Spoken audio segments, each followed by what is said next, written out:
আমার নতুন একটি ভিডিওতে আপনাদের প্রত্যেককে স্বাগত জানাচ্ছি। আশা করছি প্রত্যেকে খুব ভালো আছেন, আমরাও ভালো আছি। এখন সকাল 7টা বাজে, আমি ছাদে এলাম, কিন্তু প্রচণ্ড রোদের তাপ। এই যে আপনারা কি বলেন জানি না, এটা আমাদের এখানে হেঁসো বলে। এটা নিয়ে এসেছি কারণ লাউ গাছটা পরিষ্কার করব। ছাদটা বড্ড জঞ্জাল হয়ে রয়েছে, আর গাছপালাগুলো যেগুলো সেগুলো জল দিতেও খুব সমস্যা হয়, আর জামা কাপড় নাড়তেও প্রচণ্ড প্রবলেম হয়। আর তাছাড়া গাছও গেছে নষ্ট হয়ে, বৃষ্টি হলে তো ছাদে ড্যাম পড়ে যাবে, তাই যেটুকু পারি সেটুকু একটু পরিষ্কার করব। আর রোদ উঠে গেলে তো, বেশি রোদ হয়ে গেলে তো আর পারবো না। তাও 7টার সময় যে পরিমাণ রোদ, এখানে দাঁড়ানো যাচ্ছে না, খানিকটা করি। আমি বাড়িতে যে সমস্ত গাছপালা লাগাই, আমি নিজেই লাগাই, নিজে পরিচর্যা করি এবং পরিষ্কার পরিচ্ছন্ন নিজেই রাখার চেষ্টা করি। সুবীর বলে যে হেল্প করি, কিন্তু ওকে আমি করতে দিই না, কারণ যেটা বলি ঠিক তার উল্টোটা করে বসে থাকে। গাছপালা পরিষ্কার করতে বললে আমার ভালো গাছগুলো কেটে দেয়। ও বলেছিল তোমার লাউ গাছ আমি পরিষ্কার করে দিই ছাদে গিয়ে।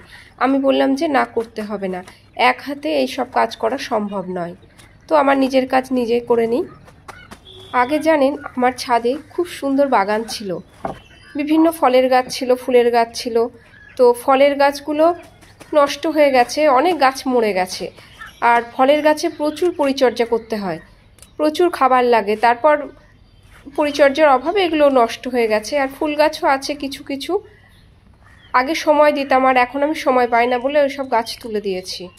ছাদের কয়েকটা গাছ আমি আবার নিচে গিয়ে লাগিয়ে দিয়েছি, যেমন ধরুন কামরাঙা গাছটা, আর পেয়ারা গাছ, বেদানা গাছ, সবই নিচে লাগিয়ে দিয়েছি। এইটুকু পরিষ্কার করলাম, আর প্রচুর রোদ হয়ে গেছে, আমার পুরো হালাত খারাপ হয়ে গেছে, আর রোদে দাঁড়াতে পারছি না। এবার নিচে যাব আর ঝাড় দেবো পরে।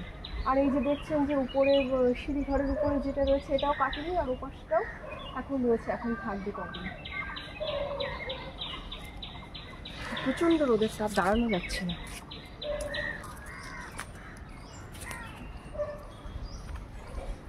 এই লাউ শাকগুলো কচি কচি আছে বলে আলাদা করে কেটে রেখেছি, আমার পাড়া প্রতিবেশীদের দেব। এত তো খেতে পারবো না নিজেরা, আর শেষ হয়ে যাচ্ছে, আর তো দিতে পারবো না কাউকে। নিচে গিয়ে ভালো করে সাইজ করে কেটে ওদের বাড়িতে দিয়ে আসবো। এখন নিচে যাই। আজকে বারের দিন, মানে আজ শনিবার, আমরা নিরামিষ খাই শনিবারে। তো কি রান্না করব ভাবছিলাম। ঘরে রয়েছে কাঁচকলা, প্রথমে ভাবলাম কাঁচকলার কোপ্তা বানাবো। তারপর দেখলাম কাঁচকলার কোপ্তা বাবান খুব একটা পছন্দ করে না, তাহলে ধোকা বানায়। ও ধোকাও যে খুব ভালো খায় সেটা নয়, তবে পনিরটা বেশি ভালোবাসে। পনির আজকে ছিল না বলে ধোকা করব, কোপ্তার থেকে ভালো খাবে। চলুন স্টেপ বাই স্টেপ দেখাই কিভাবে রান্না করতে হয়। আমি এখানে রেডি ধোকা পাউডারই ব্যবহার করব। এটা বাজার থেকে ডিরেক্টলি কিনতে পাওয়া যায়, ডাস্ট ফর্মে থাকে। এটার মধ্যে রয়েছে 250 গ্রাম ধোকা পাউডার। তবে আমি বেশিরভাগই বাড়িতে ছোলার ডাল আর মটর ডাল দিয়ে ধোকা বানিয়ে নিই। বাড়ির থেকে দোকানেরটার টেস্টটাই বেশি ভালো হয়। আমি কড়াইতে দিয়ে দিয়েছি খানিকটা পরিমাণ তেল, আর ধোকা পাউডারটা ছেড়ে দিয়ে একটু লবণ দিয়ে হালকা সোনালি করে ভেজে নেব। তারপর অল্প অল্প করে গরম জল দিয়ে বেশ একটা পেস্ট বানিয়ে নেব।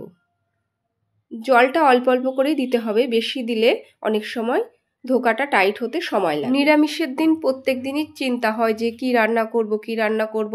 তা আমাদের অপশন সবসময় আসে কোপ্তা, ধোকা, সয়াবিন বা পনির। এদিকে দেখুন কি সুন্দর টাইট হয়ে গেছে। এবার কড়াই থেকে নামিয়ে নেব। এবার একটা থালা নিয়ে নেব, হাতে একটু তেল লাগিয়ে নিয়েছি, নিয়ে থালাটাই সুন্দর করে তেল মাখিয়ে নেব যাতে ওটা লেগে না যায়। এবার বানিয়ে নেওয়া ধোকার পেস্টটা ঢেলে দেব। তারপর খুন্তি দিয়ে চেপে চেপে পুরো থালাটায় স্প্রেড করে দেব। আবার একটু ঠান্ডা হয়ে গেলে হাত দিয়ে সুন্দর করে চেপে চেপে সমান করে নেব। বাজার থেকে কেনা এই রেডি ধোকাটায় বেশ দানা দানা ভাব থাকে, আর এর মধ্যে হিং, কালো জিরে, লঙ্কা গুঁড়ো এ সমস্ত মেশানো থাকে। আর কি কি ইনগ্রিডিয়েন্টস থাকে সেটা আমার জানা নেই।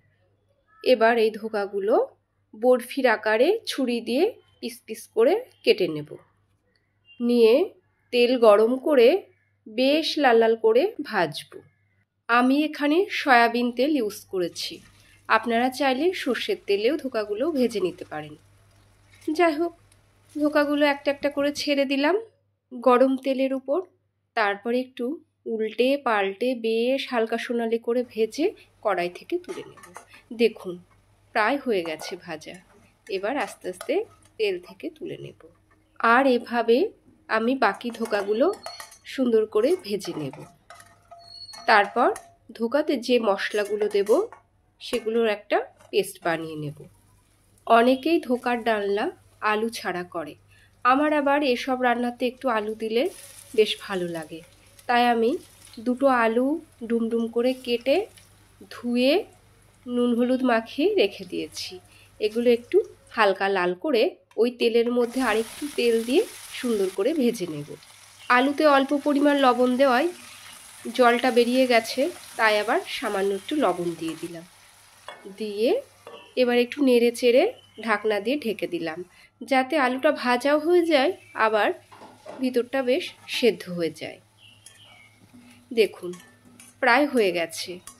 এবার আস্তে আস্তে তুলে নেব এবং ওই তেলের মধ্যেই আমি দিয়ে দিলাম 2 টুকরো শুকনো লঙ্কা, একটা তেজপাতা আর হাফ চামচ মতো জিরে, আর 2টো টমেটো পেস্ট করে রেখেছিলাম সেটা ঢেলে দিয়ে বেশ একটু নাড়াচাড়া করে কষিয়ে নেব।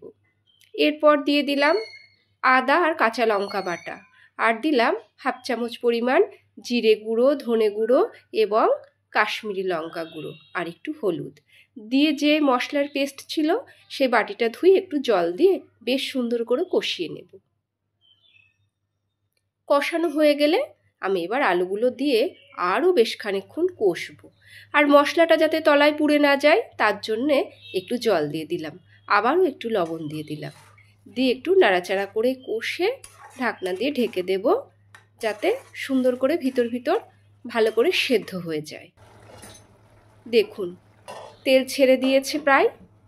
এবার ঢাকনা দিয়ে ঢেকে দিলাম, দিয়ে বেশ কয়েক মিনিট অপেক্ষা করলাম। দেখুন কি সুন্দর কষানো হয়ে গেছে, কালারটাও কিন্তু বেশ এসছে। এবার দিয়ে দেব পরিমাণ মতো জল, যতটুকু গ্রেভি রাখবেন সেই অনুযায়ী। আর এই ধোকাতে একটু জলের পরিমাণ বেশিই দিতে হয় এই ঝোলটাতে, কারণ ধোকা দিলে পরে টেনে যায় জলটা। আবারও 7-8 মিনিট ফুটাবো। ফুটিয়ে এবার ভেজে রাখা ধোকাগুলো আস্তে আস্তে দিয়ে দেব এবং একটু নেড়ে চেড়ে আরও খানিকটা ঢাকা চাপা দিয়ে সেদ্ধ হতে দেব। হয়ে গেছে। এবার দিয়ে দিলাম 1 চামচ মতো গুড়, আর দিলাম হাফ চামচ ঘি, এটা যেহেতু নিরামিষ রান্না, আর একটু দিলাম গরম মশলা গুঁড়ো। ধোকার তরকারি রেডি হয়ে গেছে। এদিকে আমি ভাত বা অন্যান্য তরকারি করে নিয়েছি, এবার সবাইকে খেতে দেব।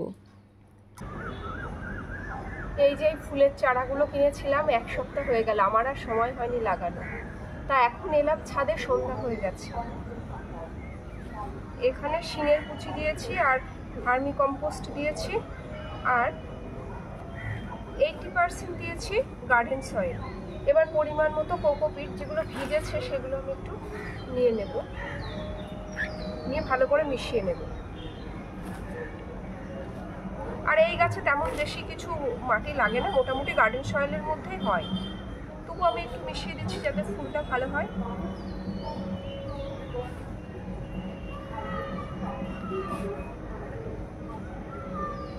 আর এই টবের ছিদ্রগুলো বন্ধ করে দিয়েছি, দিয়ে বালি ভরে দিয়েছি। প্রত্যেকটা টব একে একে ভরে নেব, নিয়ে চারা গাছগুলো লাগিয়ে দেব। চারা গাছগুলো দেখিয়েছিলাম আপনাদের 3টে কালার ছিল, আর নিচে মাটি দিয়ে আটকানো ছিল। অনেক কদিন রয়েছে, 1 সপ্তাহ বেশি বোধহয় হয়ে গেল। এবার মাটিটা জলে গুলে সব চারাগুলো মিশে গেছে, কোনটা যে কি কালার এখন বোঝা বড় মুশকিল, ফুল না ফুটলে বোঝা যাবে না।